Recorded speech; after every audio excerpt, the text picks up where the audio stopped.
Jumpa lagi rekan trader Indonesia dimanapun berada. Salam jumpa. Seperti biasa kembali bersama Amarket. Kembali bersama saya Maurits di acara analisa harian kita hari ini, hari Jumat.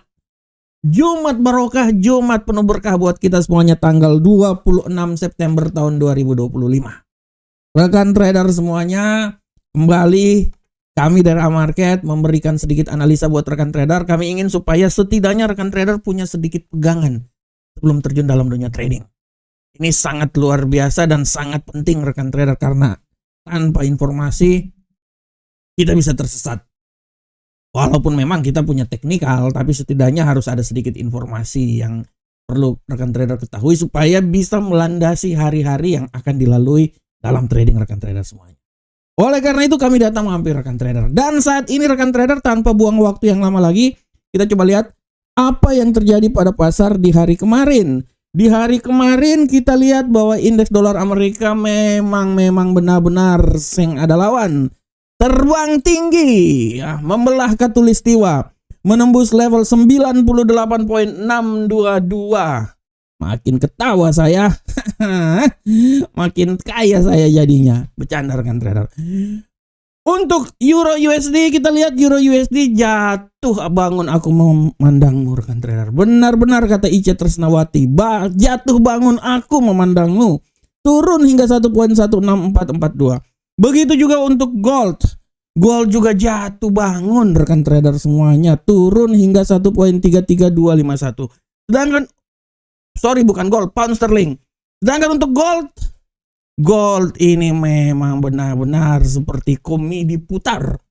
Turun naik, turun naik, turun naik. Nah, ini dia rekan trader. Sempat turun di posisi 3.728, naik kembali lagi di posisi 3.757, turun kembali lagi di 3.724 dan menutup pergerakan kemarin menembus level 3.757, berada di seputaran 3.750. Hari ini agak sedikit koreksi rekan trader, apakah dia akan naik lagi atau dia akan seperti komedi putar lagi, naik turun. Nah, sedangkan untuk USD yen Jepang luar binasa, naik sampai level maksimum 149.916. Kita akan lihat bagaimana pergerakan selanjutnya. Nah, rekan trader, ini adalah pergerakan yang terjadi hari kemarin, dan seperti biasa setiap hari akan ada judul-judul yang sangat menarik buat rekan trader. Untuk judul hari ini saya akan membuka lembaran baru setelah sebelumnya saya berapi-api bahwa gold akan menuju 3.800, tapi sekarang saya agak sedikit tenang-tenang dulu daripada nanti dikebukin satu Indonesia. Sebenarnya berapi-apinya saya ada alasan, dan memang tetap saya berapi-api. Tetap 3.800 tetap rekan trader akan tercapai. Nah, untuk hari ini tema yang kita ambil adalah emas menunggu dorongan data inflasi PCE Amerika Serikat hari ini. Nah, ini adalah suatu judul di mana kita tahu emas ini setelah menuju posisi yang tertinggi di sekitaran 3.791 dalam minggu ini, dia jatuh bangun rekan trader. Sempat ke 3.721, tapi dia kembali lagi 3.750, dan ini adalah suatu pakem di mana dia akan sementara bergerak di antara 3.750 rekan trader. Jadi santai aja rekan trader, karena memang data-data yang dikeluarkan ini memang sedang memberikan keputusan atau suatu gambaran bahwa memang data ini sedikit membantu dolar Amerika untuk naik ke posisi yang lebih tinggi. Data-data yang dikeluarkan, nah nanti kita akan lihat minggu depan, minggu penentuan, minggu kita masuk di lautan masa lembo, karena akan ada non-farm payroll minggu depan. Kita akan lihat emas mencoba lagi untuk naik ke posisi lebih tinggi. Dan untuk hari ini, kalau rekan trader lihat ya, hari ini akan ada data yang sangat luar biasa yang akan dikeluarkan nanti malam. Nah, data ini adalah data inflasi rekan trader. Data yang akan dikeluarkan nanti malam adalah data inflasi rekan trader. Nah, ini dia ya. Pukul 19.30 waktu Indonesia bagian Barat akan ada data harga PCE inti. Ini adalah data inflasi kebanggaannya The Fed. Kita tahu bahwa dari prediksinya itu berada di seputaran 2,9. Yang menjadi pertanyaannya adalah kita akan melihat bagaimana data ini akan mempengaruhi arah pergerakan dari semuanya. Kalau seumpamanya data ini dia inflasinya sedikit tinggi di atas 2,9, artinya emas akan sedikit tertekan karena akan sedikit memberikan kekuatan yang luar biasa terhadap dolar Amerika. Akan tetapi jika dia sedikit kurang, nah ini dia emas punya kekuatan yang agak sedikit baik untuk bisa naik lagi. Jadi ceritanya kalau kita lihat emas ini, secara garis besar data-data ekonomi memang arahnya itu sedikit memberikan kekuatan terhadap dolar Amerika. Terutama lagi 2 hari yang lalu, statement dari Donald Trump menyatakan, statement dari Jeremy Powell menyatakan bahwa lebih ke hawkish. Berdasarkan data-data yang ada, dan memang data-data yang ada ini memang agak sedikit memberikan dukungan terhadap dolar Amerika. Dan kita akan lihat rekan trader, nanti data PDB pun juga memberikan kekuatan terhadap dolar Amerika. Apakah nanti data inflasi ini akan berada di atas 2,9 atau turun? Kalau di atas 2,9 artinya kekuatan dolar Amerika menguat sangat besar.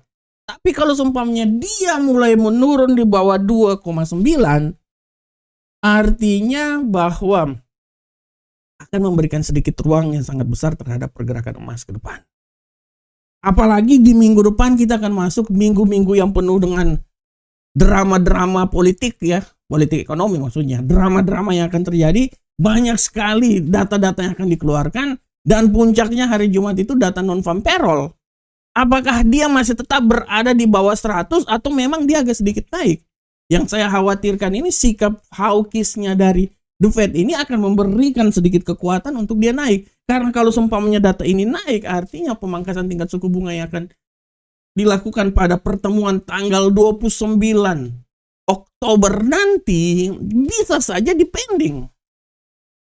Nah ini dia rekan trader, bisa saja dipending. Padahal kita ingin mengetahui, kita ingin supaya pasar juga memprediksikan supaya data itu agak sedikit turun supaya pemangkasan berikutnya itu akan dilakukan karena diperkirakan masih akan ada lagi 2 kali pemangkasan 25-25 bulan Oktober pada pertemuan tanggal 29 dan nanti bulan Desember pada pertemuan tanggal berapa ya, saya lihat dulu tanggal 10 Desember rekan trader. Nanti 29 Oktober ada pertemuan dan tanggal 10 Desember itu akan ada pertemuan juga. Kalau seumpamanya memang ini tanggal 29 tidak 25 basic point, yang kemungkinan tanggal 9 Desember nanti itu mungkin sekitaran 25 hingga 50 basic point rekan trader. Oleh karena itu data ini akan kita lihat. Yang pasti rekan trader, emas masih tetap punya kesempatan yang besar untuk naik. Kenapa? Pertama adalah tarif yang terus dikeluarkan juga oleh Donald Trump. Donald Trump kemarin juga mengeluarkan tarif sampai 100% tarif ya, untuk ada beberapa bahan penting lainnya itu sekitaran 100%. Terus yang kedua adalah kondisi geopolitik yang terjadi di yang terjadi di Rusia dan terjadi di Timur Tengah. Ini akan menjadi katalis untuk memberikan tekanan terhadap kenaikan yang terjadi pada dolar Amerika, sehingga emas pun tidak terlalu benar jatuh-jatuh banget karena disupport oleh data-data ini. Walaupun memang kita melihat data Amerika yang ada di data fundamental yang ada di Amerika itu agak sedikit memberikan sedikit kekuatan terhadap dolar Amerika rekan trader. Tapi dengan adanya faktor non-X seperti kayak gini ya, faktor lain seperti kayak gini, geopolitik ya, ini akan memberikan suatu tekanan terhadap dolar Amerika dan memberikan kekuatan terhadap emas. Oleh karena itu kita akan lihat data nanti malam. Apakah data inflasi PCE inti ini akan memberikan suatu tekanan terhadap dolar Amerika sehingga dia membuat emas kembali naik lagi, minimal berada di atas 3.750, atau malahan dia membuat emas sedikit jatuh, turun menembus level 3.720-an, turun ke bawah, tapi masih tetap berada di seputaran 3.700. Kita akan lihat bersama-sama Karena emas memang membutuhkan dorongan untuk naik lagi ke posisi lebih tinggi. Dan dorongan itu akan terjadi pada malam ini 19.30 di saat data inflasi PCE akan dikeluarkan. Oke rekan trader, lanjut kita ke analisa teknikal. Analisa teknikal kita selalu mulai dari indeks dolar Amerika. Pergerakan yang terjadi pada indeks dolar Amerika hari ini secara garis besar kalau rekan trader lihat sangat luar biasa. Kita bisa lihat bahwa indeks dolar Amerika bergerak ini agak sedikit menurun, tapi menurut saya masih ada sedikit peluang untuk dia naik lagi. Tapi secara garis besar kalau saya lihat ya rekan trader ya, dia lebih banyak ke bearish sih kalau menurut saya ya, kalau menurut saya. Kalaupun dia naik, peluang dia naik itu ya paling tertinggi menurut saya itu mungkin di seputaran 98.634. Tapi peluang untuk dia bisa turun ke posisi yang lebih rendah lagi sangat besar. Prediksi saya dia ini akan mencoba turun hingga level terendah di seputaran 98.218. Masih seputaran 98. Nah ini dia. Selanjutnya bagaimanakah untuk Euro USD?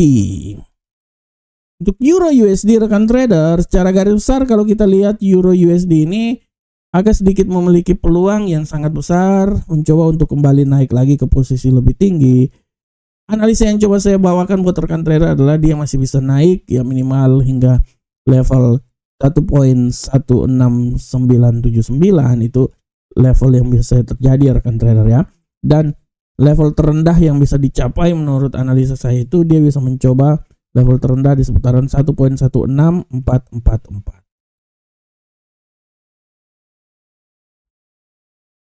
Nah ini dia pergerakan yang terjadi pada euro. Bagaimanakah untuk pound sterling rekan trader? Kita lihat untuk pound sterling secara garis besar kalau kita lihat rekan trader, arah pergerakan terjadi pada pound sterling saat ini, kita bisa lihat bahwa pound sterling agak sedikit mengalami peluang untuk naik masih sangat besar di tengah pelemahan yang bisa terjadi. Saya menganalisa bahwa dia ini akan mencoba hingga level 1.33980 dan tidak tertutup kemungkinan dia bisa jatuh ke lebih dalam lagi di posisi yang paling terendah rekan trader di seputaran 1.33123. Selanjutnya kita akan lihat pola pergerakan yang terjadi pada gold rekan trader. Bagaimanakah untuk gold hari ini? Untuk gold rekan trader kita bisa lihat dengan jelas ini bahwa arah pergerakan yang terjadi pada gold malam ini sangat luar biasa. Hari ini gold masih tetap bergerak datar ya. Tapi peluangnya menurut saya ini agak sedikit memiliki sedikit kekuatan untuk naik ke posisi lebih tinggi lagi. Saya menganalisa dia akan mencoba ke 3.767. Tapi sekali lagi bahwa hati-hati bahwa pembalikan arah masih bisa saja terjadi dan dia bisa terkunci lagi di level paling terendah di seputaran 3.724. Jadi pada prinsipnya dia masih bisa naik sampai 3.767 dan turunnya di posisi 3.724. Dan untuk USD yen Jepang rekan trader, kita lihat bersama-sama pola yang terjadi pada USD yen Jepang. Untuk USD yen Jepang rekan trader, kita bisa lihat secara garis besar USD yen Jepang ini agak sedikit rawan ya. Kalau saya bilangnya sih peluang dia naik itu menurut saya malahan kecil, dia lebih banyak turun. Oleh karena itu analisa saya ya ini akan mencoba sampai level paling terendah ya. Kalau saya lihatnya sih level terendahnya itu akan coba terjadi itu di seputaran sinilah ya. 149.296 dan level tertingginya itu analisa saya dia akan mencoba hingga level tertingginya di putaran 150.173. Nah ini dia. Ini adalah arah pergerakan terjadi pada USD yen Jepang. Oke rekan trader semuanya, rekan trader ini adalah analisa harian kita ya yang telah saya sampaikan buat rekan trader. Saya sekali lagi mengucapkan terima kasih karena rekan trader bisa menyaksikan acara ini. Dan rekan trader nanti malam pukul 20 waktu Indonesia bagian Barat akan ada webinar lagi. Kita akan membahas lagi implikasi keputusan FOMC bulan Oktober nanti. Bagaimana pemangkasan tingkat suku bunga ini akan dilakukan. Jadi kita udah mulai membidik bagaimana FOMC ini akan rapat pada tanggal 29 nanti ya rekan trader. Ceritanya 1 bulan ke depan kita udah mulai mempersiapkan temanya dari saat ini. Supaya kita akan lihat, kita akan bahas sama-sama. Oke rekan trader, demikianlah analisa harian kita. Saya berharap semoga apa yang saya bawakan ini bermanfaat untuk rekan trader semuanya. Akhir kata, assalamualaikum warahmatullahi wabarakatuh. Sampai ketemu kita di analisa berikutnya. Salam profit Indonesia.